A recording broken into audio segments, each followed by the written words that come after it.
ആദ്യ ക്യാബിനറ്റ് യോഗത്തിൽ നിർണായക തീരുമാനമായി വി.ഡി. സർക്കാർ. പുതിയ യു.ഡി.എഫ് സർക്കാരിന്റെ ആദ്യ മന്ത്രിസഭാ യോഗത്തിൽ തന്നെ രാഷ്ട്രീയമായി ഏറെ പ്രാധാന്യമുള്ള നിർണായക തീരുമാനം. മുൻ മുഖ്യമന്ത്രി പിണറായി വിജയന്റെ ഗൺമാൻ യൂത്ത് കോൺഗ്രസ് കെ.എസ്.യു പ്രവർത്തകരെ മർദ്ദിച്ച കേസിൽ സ്പെഷ്യൽ ടീം പുനരന്വേഷണം നടത്തുമെന്ന് മുഖ്യമന്ത്രി വി.ഡി. സതീശൻ പ്രഖ്യാപിച്ചു. മന്ത്രിസഭയുടെ ആദ്യ യോഗത്തിന് ശേഷം നടത്തിയ വാർത്താ സമ്മേളനത്തിലാണ് മുഖ്യമന്ത്രി സുപ്രധാന തീരുമാനം വ്യക്തമാക്കിയത്.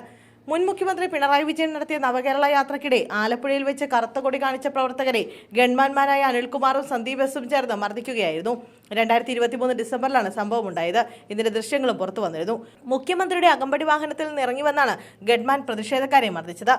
മുഖ്യമന്ത്രിയുടെ സുരക്ഷ ഉറപ്പാക്കുക മാത്രമാണ് ഗൺമാൻ ചെയ്തതെന്നും അതൊരു രക്ഷാപ്രവർത്തനമാണെന്നും പറഞ്ഞ് മുഖ്യമന്ത്രി ഗൺമാന്മാരുടെ നടപടി ന്യായീകരിക്കാനുണ്ടായത്. ഇതിൽ കോൺഗ്രസ് നേതാക്കൾ വലിയ പ്രതിഷേധം ഉയർത്തി. പോലീസ് നടപടിയെടുക്കാത്തതിനെ തുടർന്ന് മർദ്ദനമേറ്റ യൂത്ത് കോൺഗ്രസ് നേതാക്കൾ കോടതിയെ സമീപിച്ചു. തുടർന്ന് കോടതി നിർദ്ദേശപ്രകാരം ഗൺമാന്മാർക്കെതിരെ പോലീസ് കേസെടുക്കുകയായിരുന്നു. അതേസമയം തെരഞ്ഞെടുപ്പ് കാലത്ത് പ്രഖ്യാപിച്ച അഞ്ചലിൽ 2 ഗ്യാരണ്ടി ഇപ്പോൾ നടപ്പാക്കുമെന്ന് മുഖ്യമന്ത്രി വി.ഡി. സതീശൻ വ്യക്തമാക്കി. KSRTC ബസ്സുകളിലെ സ്ത്രീകൾക്കുള്ള സൗജന്യയാത്ര വയോജനങ്ങൾക്കായുള്ള പ്രത്യേക വകുപ്പാണ് ഇന്ന് പ്രഖ്യാപിച്ചത്. ജൂൺ 15 മുതൽ KSRTC ബസ്സുകളിൽ സ്ത്രീകൾക്ക് സൗജന്യയാത്ര പ്രാബല്യത്തിൽ വരുമെന്ന് മുഖ്യമന്ത്രി ഉറപ്പ് നൽകി. വിശദാംശങ്ങൾ പിന്നീട് പ്രഖ്യാപിക്കുമെന്നും അദ്ദേഹം പറഞ്ഞു. വയോജനങ്ങൾക്കായി പ്രത്യേക വകുപ്പ് രൂപീകരിച്ചെന്നും തന്റെ അറിവിൽ രാജ്യത്ത് ആദ്യമായി കേരളത്തിലാണ് വയോജനങ്ങൾക്കായി വകുപ്പ് രൂപീകരിക്കുന്നതെന്നും മുഖ്യമന്ത്രി കൂട്ടിച്ചേർത്തു.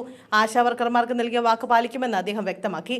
ആശമാരുടെ ഓണറേറിയം കൂട്ടാൻ തീരുമാനിച്ചിരുന്നുവെന്നും 3000 രൂപയുടെ വർധനവായിരിക്കും ഉണ്ടാവുകയെന്നും വി.ഡി. സതീശൻ പറഞ്ഞു. വിരമിക്കൽ ആനുകൂല്യം സംബന്ധിച്ച് അടുത്ത 1 മാസത്തിനുള്ളിൽ തീരുമാനിക്കുമെന്നും വാക്ക് പാലിക്കുമെന്നും മുഖ്യമന്ത്രി പറഞ്ഞു. ആദ്യഘട്ടത്തിലാണ് 3000 രൂപ വർദ്ധിപ്പിക്കുന്നത്.